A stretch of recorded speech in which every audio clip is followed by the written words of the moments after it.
Welcome to Within the Frame, where we bring the most pressing issues across the globe into focus. I'm Kim Mok-yeon. South Korean President Lee Jae Myung's visit to Latin America has focused largely on expanding economic and diplomatic cooperation. But beyond trade and investment, the trip is also highlighting the growing cultural ties between Korea and the region. Once driven largely by K-pop and K-dramas, the Korean wave has expanded into food, beauty, lifestyle, and travel, reflecting a broader interest in Korea itself. So what's driving that shift, and how can Korea build deeper cultural partnerships with Latin America? To discuss that, we're joined today by Park Woong-jin, Director of Korea Creative Content Agency Brazil Business Center. A very big welcome. Hi, nice to see you. Thank you for joining us. And also joining us is Jini Hwang, content creator and former news anchor at Argentina's national broadcaster. Good to see you, Ms. Hwang. Hi, how are you?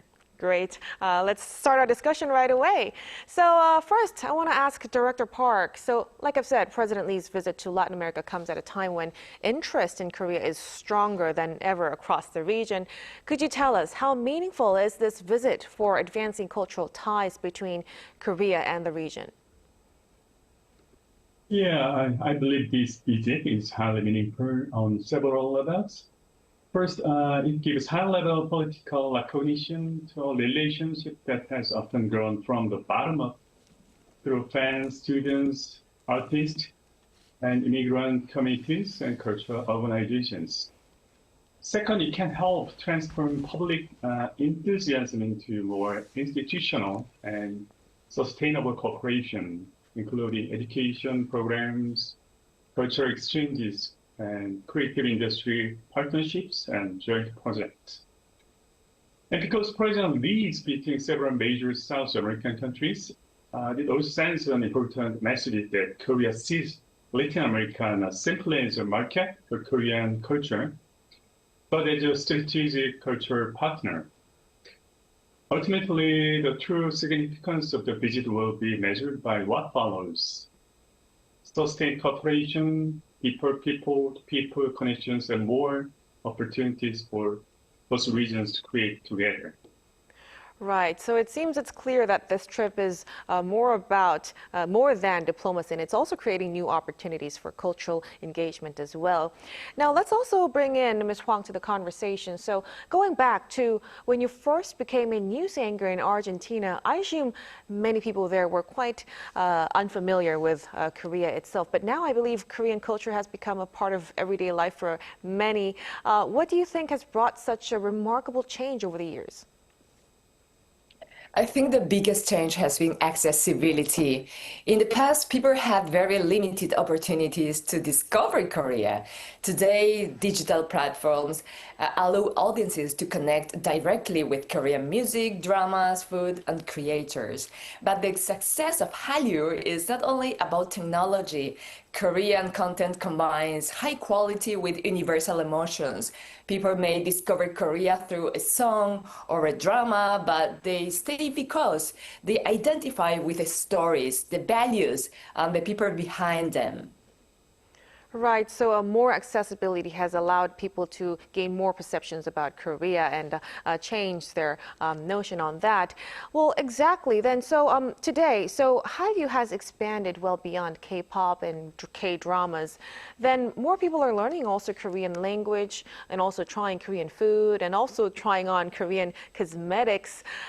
Ms. Hwang, from what you see on the ground, what is driving that growing interest in Korean lifestyles? People no longer want to simply watch Korean culture. They want to experience it.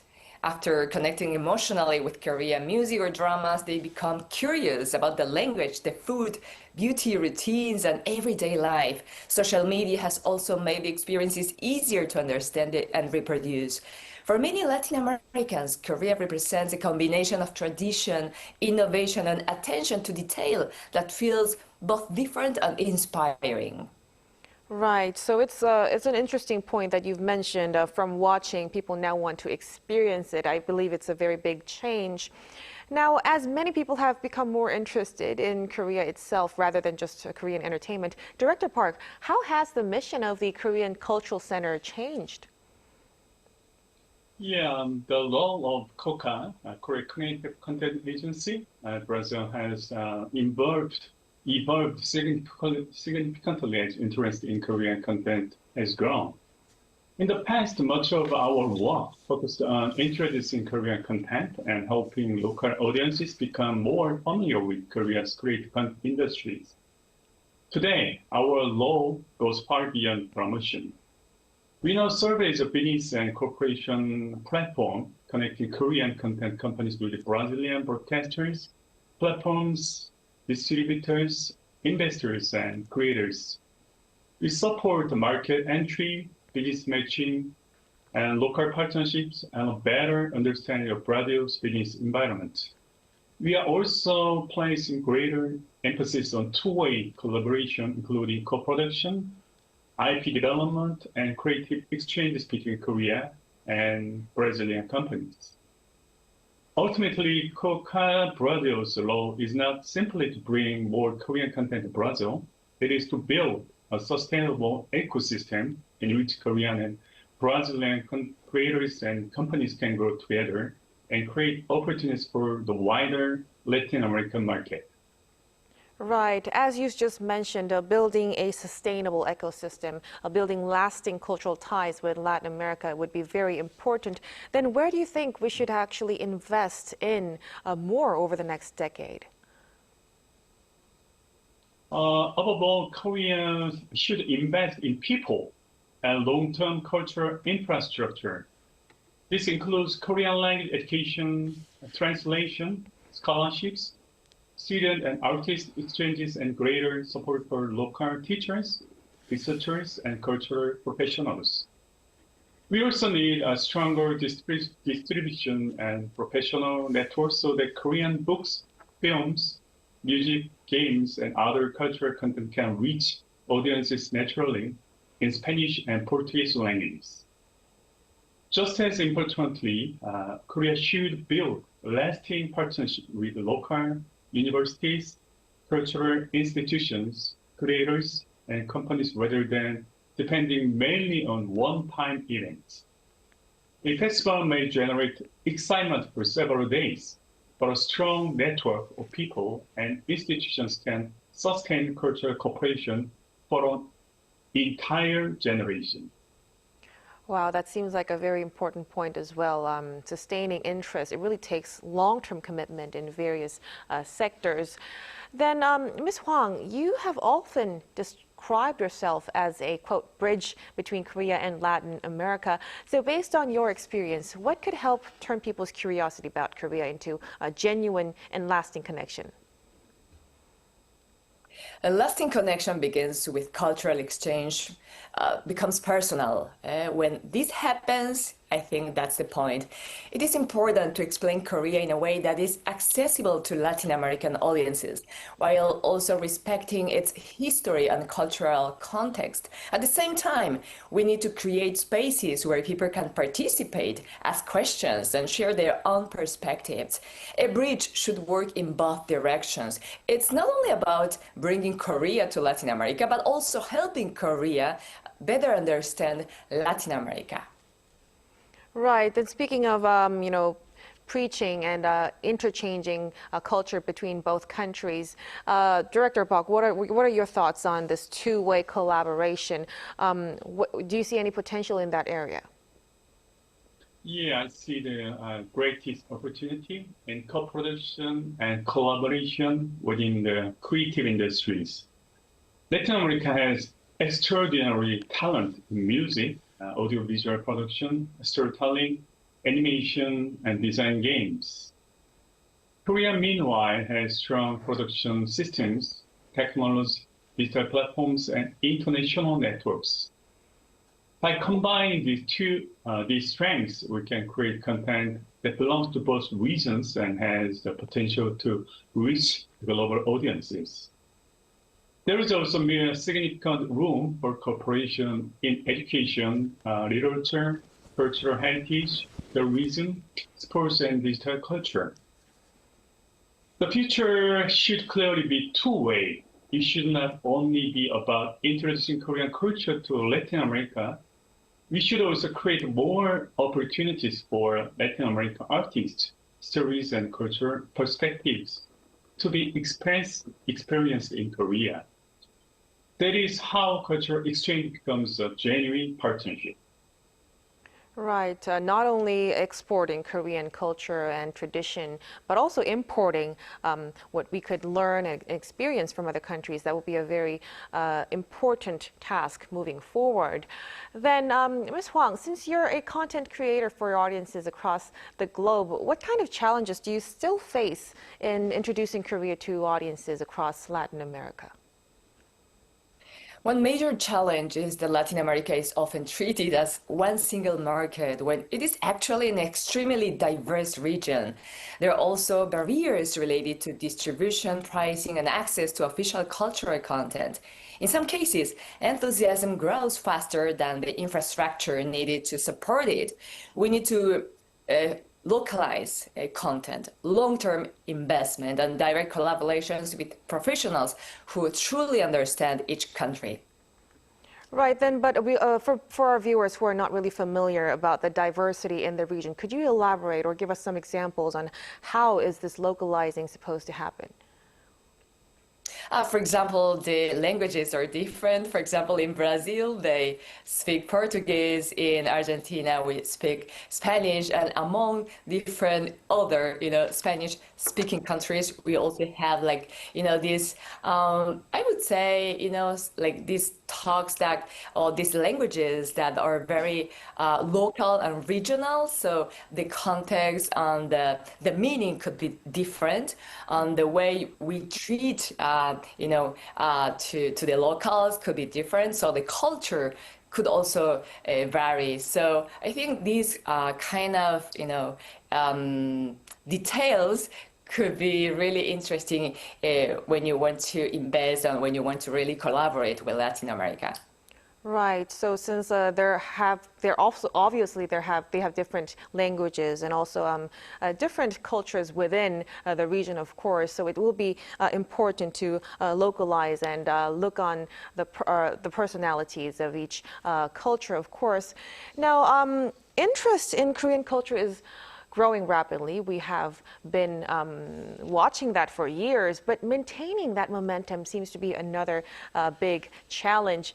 Director Park, what will it take to turn today's popularity into lasting cultural partnerships? Yeah, I think to maintain this momentum, we need to move from popularity to participation and from individual events to a sustainable cultural ecosystem. People who begin as fans should have opportunities to become Korean language students, translators, creators, researchers, entrepreneurs, and cultural professionals. We also need year-round programs, stable institutional support, better local language access, and partnerships with clear, measurable goals. Reciprocity is especially important, I think. Local partners should not simply receive Korean cultural programs.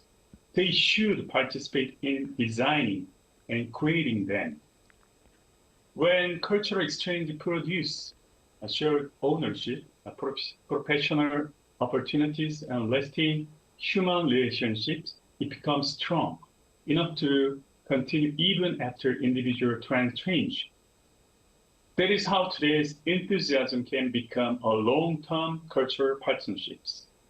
Right. So of the things that you've mentioned, Director Park, could you just point out one specific effort that we could actually prioritize in order to maintain this lasting partnership moving forward?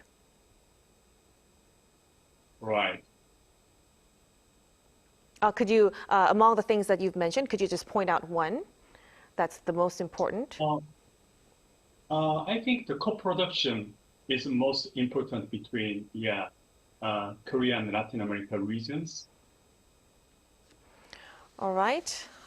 So we will have to see how this would turn today's momentum into lasting cooperation between the countries and Korea as well. Now, finally, Ms. Hwang, this week you have also took part in one of the events surrounding President Lee's latest visit to the region. As someone who spent years connecting Korea and Latin America, what gives you the greatest optimism about the future of this relationship? What gives me the greatest optimism is the genuine interest I see on both sides. Latin American audiences are no longer interested only in Korean entertainment. They want to understand Korea more deeply. At the same time, Korea is beginning to recognize Latin America as a region with enormous cultural talent, creativity, and potential. I believe we are entering a new stage in which the relationship can become more balanced, collaborative, and long-lasting.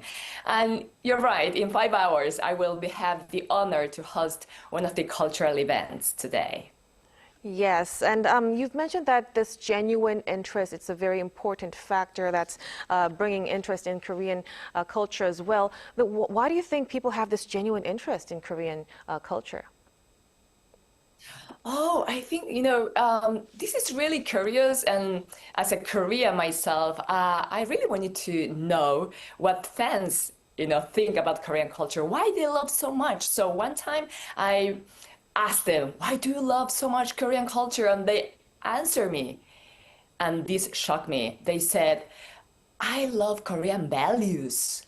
I love what they teach in K-dramas, the respect they have to the elders, the sacrifice, the work, like, the idols, how they struggle and fight for their dreams. So, that's genuinity. That's, so authentic. That's genuine. So, Right. Mm-hmm. I think it's heart to heart that they communicate. It's not just something very superficial. Right, a very important point that you've mentioned.